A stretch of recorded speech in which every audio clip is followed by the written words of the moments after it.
নমস্কার, আমি সঞ্জয় ব্যানার্জি আর আপনারা দেখছেন আমার channel Sanjay Banerjee suffer India. আজকে আর একটা নতুন ভিডিওয় আপনাদের স্বাগত। মেঘালয়ের বেড়াতে গিয়ে আমাদের প্রথম দিন দেখিয়েছিলাম মেঘালয় সিরিজের সেই গুয়াহাটি থেকে শিলং আসার এক অসাধারণ যাত্রাপথ, আর সেই উমিয়ম লেকের গল্প আর ব্রহ্মপুত্র নদীতে উমানন্দ টেম্পল দেখতে যাওয়া। আর আজকে আমাদের সকালে ঠিক ছিল ডাউকি আর এশিয়ার সেই ক্লিনেস্ট ভিলেজ মাওলিনং যাওয়ার, কিন্তু প্রচণ্ড বৃষ্টির কারণে রুট বদলে আমরা চলে গেলাম বৃষ্টির শহর মেঘ বৃষ্টির খেলা দেখতে সেই চেরাপুঞ্জিতে। চলুন আজকে দেখাই সেই অপরূপ জার্নি শিলং থেকে চেরাপুঞ্জি যাওয়ার, আর সেই চেরাপুঞ্জির সমস্ত সাইট সিংয়ের গল্প। অসাধারণ ছিল এই মেঘ বৃষ্টির মধ্যে আমাদের চেরাপুঞ্জি ভ্রমণ। চলুন শুরু করা যাক চেরাপুঞ্জির সমস্ত তথ্য। আজকে 15 তারিখ 15 সেপ্টেম্বর। আমি আছি দাঁড়িয়ে এখন শিলংয়ে রেস্ট হোটেলের সামনে পুলিশ বাজার। এখনও শিলং জাগেনি, বা রাত্রিতে বেশ ভালো বৃষ্টি হয়েছে। আর একটা কথা, কালকে ভূমিকম্প হয়েছে, আমরা টের পাইনি যদিও, সেই সময়টা ঢুকছিলাম বলে বোধহয় বাসে গাড়িতে। আমরা আজকের গন্তব্য শিলং, মেঘালয়ের অন্যতম সেরা জায়গা ডাউকি লেক আর মাওলিনং গ্রাম। এশিয়ার ক্লিনেস্ট ভিলেজ বলা হয় মাওলিনংকে। আর ডাউকির জল ক্রিস্টাল ক্লিয়ার। সেই ডাউকি আর মাওলিনংয়ের জন্য বেরোবো, সব রেডি। ব্রেকফাস্ট আমরা অন রোড দেবো, গাড়ি ঢুকবে, বেরিয়ে যাব। দেখতে থাকুন, আজকে ডাউকি আর মাওলিনংয়ের পুরো দৃশ্য তুলে ধরবো এবং এই মেঘালয় সিরিজের সমস্ত তথ্য আপনাদের সামনে তুলে ধরবো। পুলিশ বাজার পুরো এরিয়াটা জমজমাট জায়গা, সন্ধ্যেবেলা থাকে। এখনও সকালবেলা খোলেনি, বাজে এখন ঠিক 7:30। আমরা বেরোই, তারপরে দেখাচ্ছি। শিলং থেকে চেরাপুঞ্জির দূরত্ব প্রায় 54 কিলোমিটার, আর সময় লাগে 2.5 থেকে 3 ঘন্টা।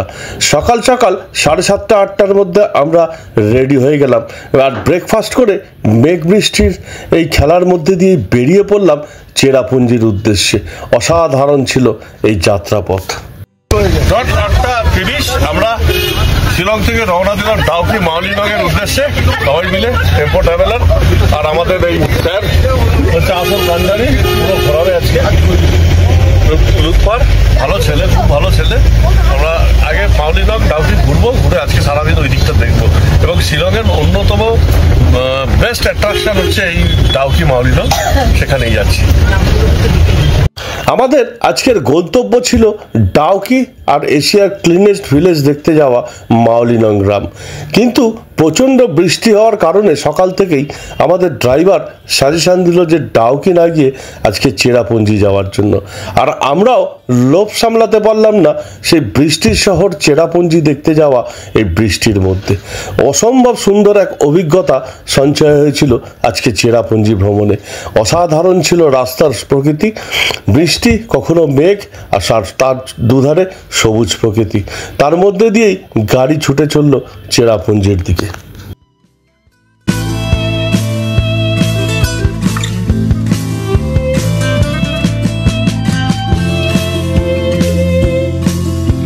রাস্তায় দাঁড়িয়েছি, আজকে রুটটা আমাদের একটু চেঞ্জ হলো, কারণ প্রচন্ড বৃষ্টি হচ্ছে, যার জন্য ডাউকির রাস্তাটা খারাপ। আমরা রুটটা চেঞ্জ করে আজকে চেরাপুঞ্জি চলে যাচ্ছি বৃষ্টির দেশে। আর দেখুন ওয়েদার অলরেডি সারাক্ষণ বৃষ্টি হয়ে চলেছে। একটা অন্যরকম জায়গা, বৃষ্টির দেশে এসে বৃষ্টি পাওয়া কিন্তু ভাগ্যের ব্যাপার, এবং এটা দেখতেই লোকে আসে। একটা অদ্ভুত সবুজ প্রকৃতি। আমরা এখানে একটু দাঁড়াবো, ব্রেকফাস্ট করবো, চা খাবো, তারপরে আমরা রওনা দেবো। এখান থেকে চেরাপুঞ্জি এখনো 20-25 কিলোমিটারের রাস্তা আছে। দেখুন, শুধু দেখাই ভিউটা, কি অসাধারণ ভিউ, একটা নস্টালজিক ওয়েদার। দেখুন শুধু।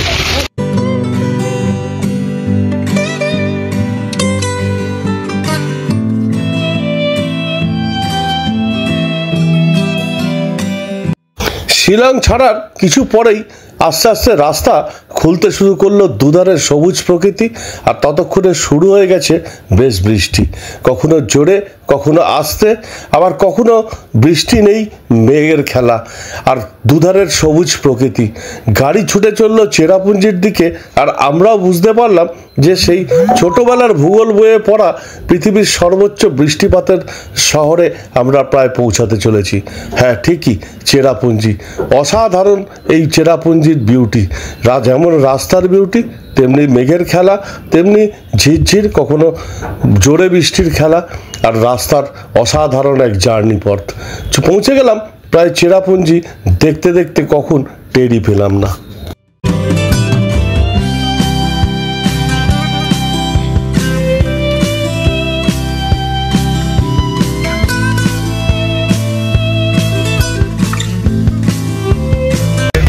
এই আমরা ঢুকে গেলাম চেরাপুঞ্জিতে, আমরা এখন ঢুকে গেছি। আমরা সাইট সিইং কোন কেবে যাচ্ছি ফার্স্ট, আমরা মৌসুমী কেব দিয়ে স্টার্ট করবো আমাদের সাইট সিইং।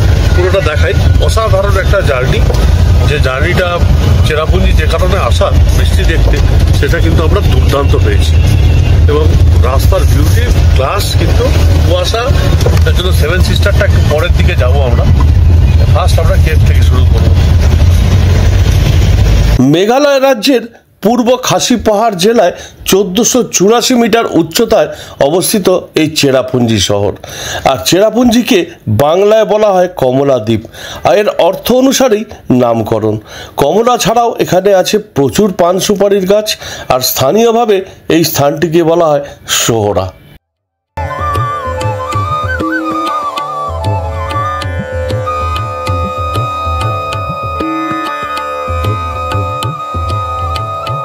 এই মুহূর্তে আমরা দাঁড়িয়ে আছি চেরাপুঞ্জির প্রথম স্পট আজকে আমাদের মৌসুমী কেব। এই সামনে মৌসুমী কেব, ভেতরে ঢুকবো। আর পুরো রাস্তার যে সৌন্দর্য দেখতে দেখতে এসছি সেটা ভুলবার না। এই জন্যই বলে মেঘের রাজ্য মেঘালয়, অসাধারণ একটা সৌন্দর্য দেখতে দেখতে এসছি। Beautiful beautiful. তেমনি বৃষ্টি, চেরাপুঞ্জি যে কারণে বিখ্যাত, সেই বৃষ্টি আমরা পুরোটাই পেয়েছি রাস্তায়। মেঘের খেলা, অসম্ভব সুন্দর জায়গা।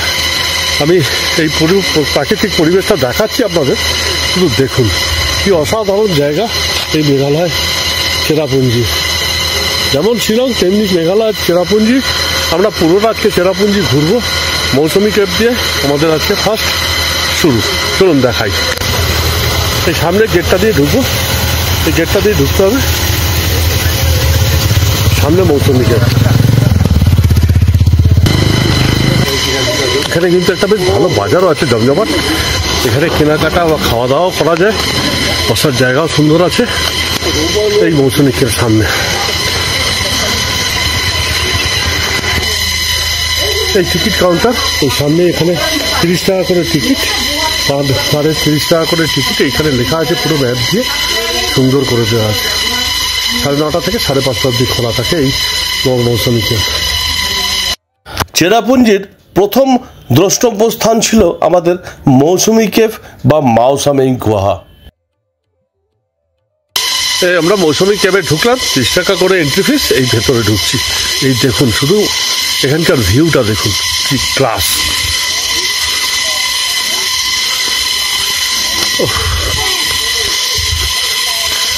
বেশ কিছুটা সিঁড়ি আছে, সিঁড়িটা দিয়ে খুব সাবধানে উঠতে হবে। তারপরে অবশ্য সিঁড়িটা চড়া আছে, কোনো অসুবিধে কিছু নেই, এবং প্লেন সিঁড়ি আছে। আর এই পরিবেশটা,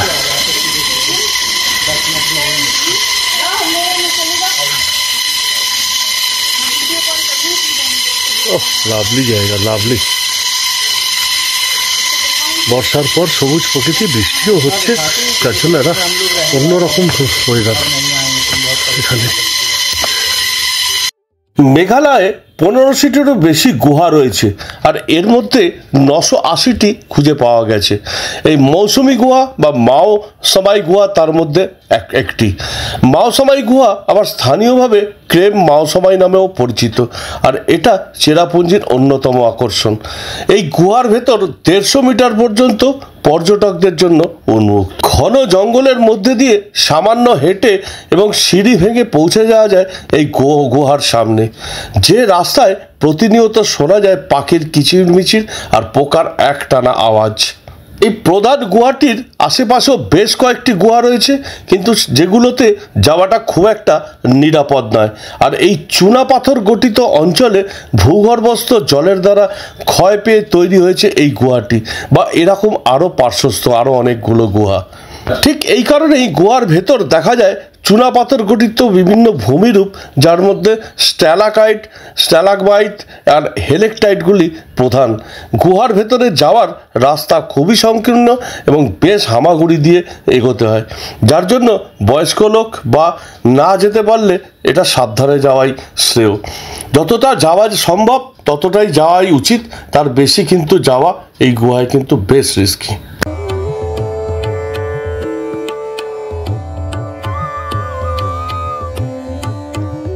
মৌসুমী কেভ দেখে আমরা চললাম চেরাপুঞ্জির অন্যতম সেরা আকর্ষণ সেভেন সিস্টার্স বা সেভেন সিস্টার্স ওয়াটারফলস দেখতে। অসাধারণ রাস্তা দিয়ে আমরা মৌসুমী কেভ থেকে পৌঁছে গেলাম সেভেন সিস্টার পয়েন্টে। এসছি সেভেন সিস্টার ফলস, যেটাকে নংসিংথাং ফলসও বলে, সেভেন সিস্টার ফলস। এটা দুর্দান্ত। এটাই হচ্ছে চেরাপুঞ্জি বা মেঘালয়ের অন্যতম বেস্ট অ্যাট্রাকশন। কিন্তু সমস্যা হচ্ছে বেশ মেঘ, কতটা দেখা যাবে বেশ ডাউট আছে। চলুন দেখাই। পুরোটা কুয়াশায় ঢেকে গেছে, যার জন্য সেভেন সিস্টার ফলস আমরা কিচ্ছু দেখতে পাচ্ছি না। এটা একটা ব্যাড লাক, পুরোটা এখন ফগ। অসাধারণ একটা জায়গা ছিল, কিন্তু কিচ্ছু দেখতে পাবো না। পুরোটা দেখুন কুয়াশা ভরা, মেঘে ঢাকা পুরো সেভেন সিস্টার ফলস। কিন্তু এটা অবশ্যই যারা শিলং ঘুরতে আসবেন, চেরাপুঞ্জি আসবেন, তারা এটা কিন্তু অবশ্যই, এটা হচ্ছে one of the best place. এটা এখানকার সেরা অ্যাট্রাকশন। এই যে দেখুন, এইবার সেভেন সিস্টার ফলসটা হালকা হালকা দেখা যাচ্ছে। এই দেখুন দূরে দেখা যাচ্ছে, ভালো পিকচারটা আসবে না কারণ প্রচন্ড ফগ, কিন্তু ক্লাস ওয়ান্ডারফুল। এইবার একটু মেঘটা কেটে গেলে দুর্ধর্ষ দেখা যাবে। Wonderful, nice. খুব হালকা হালকা আসছে মেঘের জন্য, বিউটিফুল। ধোঁয়াটা হয়ে আছে তো এই জন্য আসছে না।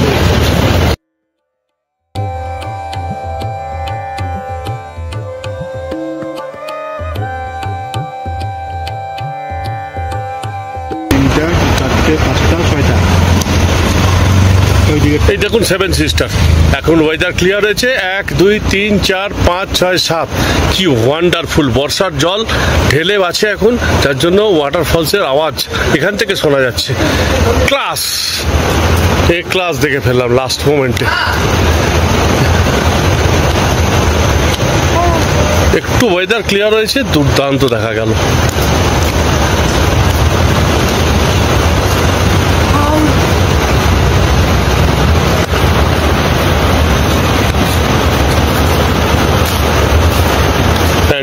ফ্যান্টাস্টিক।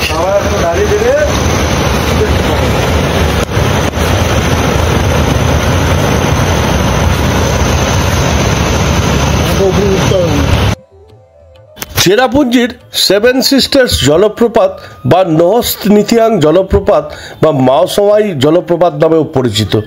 মেঘালয়ের একটি 7 ধারার জলপ্রপাত, যা খাড়া পাহাড় থেকে 315 মিটার উচ্চতা থেকে নিচের দিকে পড়েছে। এটি ভারতের 4র্থ উচ্চতম জলপ্রপাতগুলির মধ্যে অন্যতম। এই 7টি ধারা উত্তর পূর্বের 7টা স্টেটের প্রতীক। উত্তর ভারতের প্রতীক হিসেবে ব্যবহৃত হয় এই সেভেন সিস্টার্সকে।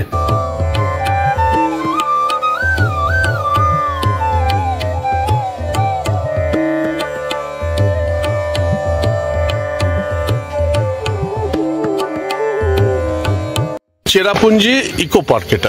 এটা আমাদের 3rd দ্রষ্টব্যস্থান চেরাপুঞ্জির। ভীষণ কুয়াশা, কিন্তু অসম্ভব সুন্দর একটা অ্যাটমসফিয়ার। এখানে আমরা লাঞ্চও করে নিয়েছি, আমাদের সাথে প্যাক লাঞ্চ ছিল। এখানে খাবার খেয়ে এখন আমরা ইকো পার্কে ঢুকবো। ইকো পার্ক থেকে ভিউ পাওয়া যায় খুব ভালো, কিন্তু সেই ভিউটা আজকে কতটা পাবো জানি না। চলুন দেখাই, ইকো পার্কে আগে ভেতরে ঢুকি। সেভেন সিস্টার্স দেখে আমাদের পরের গন্তব্য ছিল চেরাপুঞ্জি ইকো পার্ক। আর মেঘালয়ের চেরাপুঞ্জিতে অবস্থিত এই একটি জনপ্রিয় পর্যটন কেন্দ্র।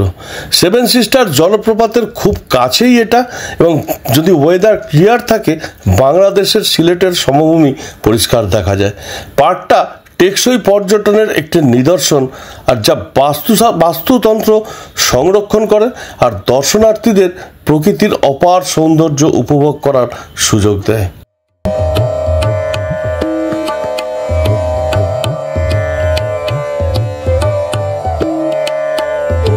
চেরাপুঞ্জিতে থাকার জন্য বেশ কিছু ভালো হোটেল আছে, রিসোর্ট আছে এবং হোমস্টেও আছে। চেরাপুঞ্জিতে এক রাত্রির আপনি থাকতেই পারেন। নিরিবিলি শান্ত পরিবেশ আর মেঘ বৃষ্টির খেলার মধ্যে থাকতে বেশ ভালোই লাগে। আর না হলে শিলং থেকেও আপনি একদিনে ঘুরে দেখে যেতে পারেন পুরো চেরাপুঞ্জি। শিলং থেকে সারাদিনের গাড়ি ভাড়া করে এই চেরাপুঞ্জি ঘুরে যেতে আপনার ছোট গাড়ি থেকে মোটামুটি 2 থেকে 2,500 টাকা আর বড় গাড়ি 3 থেকে 3,500 টাকা নেবে। আর ভীষণ ভালো লাগবে এই সারাদিনের চেরাপুঞ্জি ভ্রমণ।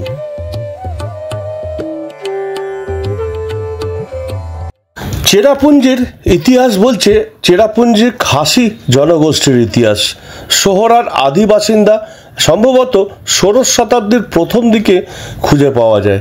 ষোড়শ ও অষ্টাদশ শতাব্দীর মধ্যে এই লোকেরা খাসি পাহাড়ে তাদের উপজাতীয় সাইয়েম রাজা বা প্রধান বলে খয়ারিম দ্বারা শাসিত হয়েছিল। খাসিয়া পাহাড় 1873 সালে তিরথ সিং সাইয়েমের গুরুত্বপূর্ণ সাইয়েমের শেষটি জমা দেওয়ার পর ব্রিটিশ কর্তৃত্বের অধীনে আসে। এই শহরের মূল নাম ছিল সোহরা, যা ব্রিটিশরা চেরা উচ্চারণ করত। এই নামটি শেষ পর্যন্ত একটি অস্থায়ী নাম চেরাপুঞ্জিতে বিকশিত হয়, যার অর্থ কমলার দেশ, যা প্রথম ভারতের অন্যান্য অঞ্চল থেকে আসা পর্যটকরা ব্যবহার করেছিল। এটির আবার মূল রূপ সোহরা নামকরণ করা হয়েছে। চেরাপুঞ্জিতেই পৃথিবীর সবচেয়ে বেশি বৃষ্টিপাত হয়ে থাকে আর এটি বিশ্বের অন্যতম আর্দ্রতম স্থান। আর চেরাপুঞ্জি খাসি সাহিত্য ও সংস্কৃতির একটি গুরুত্বপূর্ণ কেন্দ্র।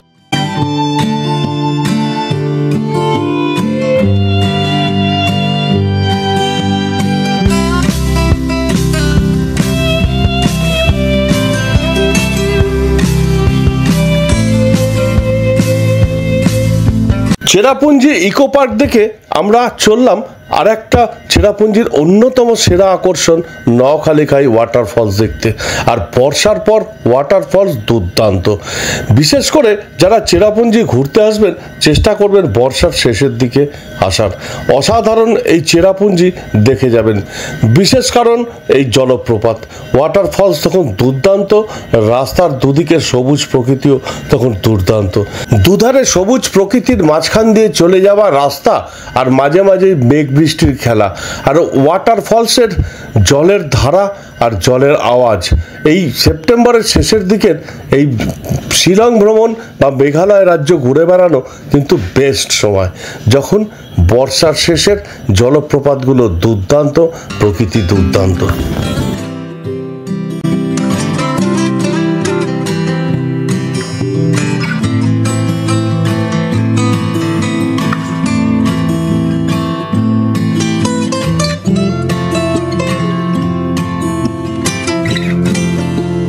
অন্যতম স্পট নওখালিখাই ফলস।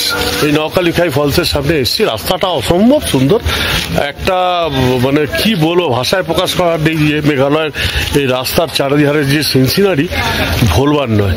যারা শিলং আসবেন অবশ্যই চেরাপুঞ্জি থাকারও চেষ্টা করতে পারেন। একদিন চেরাপুঞ্জি থেকে ঘুরতে পারলে আরও ভালো লাগবে।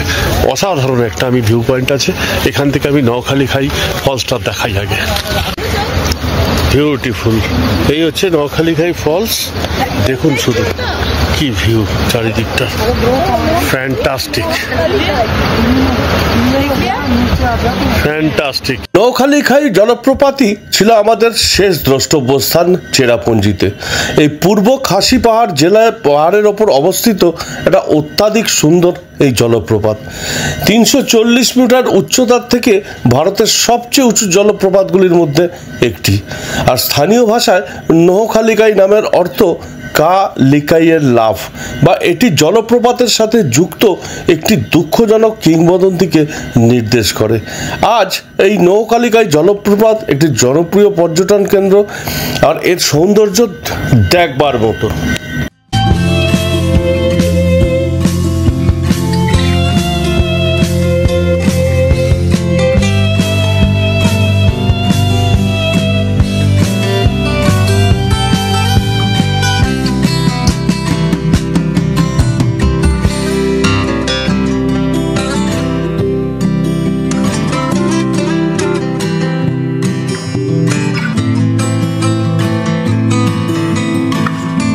এখানে সমস্ত মেঘালয়ের লোকাল প্রোডাক্ট দেখুন। এখানে মেঘালয়ের যে হাতের কাজ সেই কাজ দেখুন।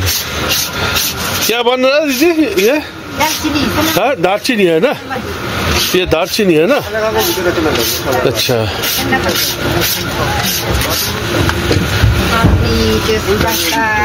अचार है ना इधर, ये सब अचार है।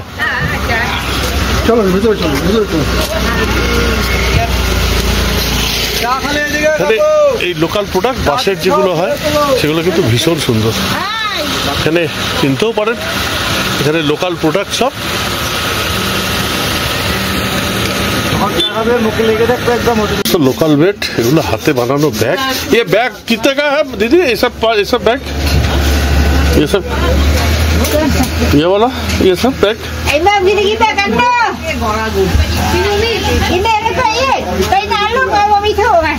ये सब कितने का प्राइस, क्या प्राइस है ये सब?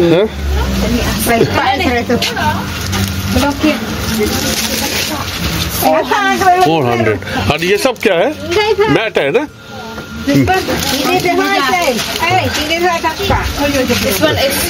ये क्या है चीज? নওখালিকাই ওয়াটারফলসই ছিল আমাদের শেষ দ্রষ্টব্য স্থান। আর তার বাইরেই মার্কেটে ছিল এই লোকাল প্রোডাক্ট, যেখানে স্থানীয় বাসিন্দারা নিজেদের হাতে বানানো বাঁশের তৈরি আর বিভিন্ন ম্যাট বা ব্যাগ তৈরির সরঞ্জাম নিয়ে বসেছিল। ঘুরে দেখে নিতে পারেন এই বাজারও। 350-400 টাকায় ব্যাগগুলো খারাপ না, বেশ। আমাদের সাথে যারা গেছিল তারা কিন্তু অনেকেই কিনছিল। এইবার আমাদের বাড়ি ফেরার পালা, মানে শিলং ফেরার পালা, হোটেলে ফেরার পালা। আর রাত শেষবেলার এই আকাশ, মেঘাচ্ছন্ন আকাশ, পরন্ত সূর্যালোকে তখন দুর্দান্ত। চেরাপুঞ্জি ভ্রমণ আজকে ছিল আমাদের কাছে এক অন্যতম সেরা গন্তব্য। অসাধারণ এই জার্নি কোনোদিনও ভুলতে পারবো না। আজকে আমার এই এপিসোড এখানেই শেষ করছি। দেখা হবে আগামী এপিসোডে আবার মেঘালয় সিরিজের শিলং লোকাল ভিজিট আর ডাউকি লেক। পরপর আসবো মেঘালয় সিরিজ নিয়ে। আজকে এই পর্যন্তই। ভালো থাকবেন, গুড নাইট। আর হ্যাঁ, যদি ভালো লাগে অবশ্যই চ্যানেলটা লাইক, শেয়ার, কমেন্ট করুন আর সাবস্ক্রাইব করুন।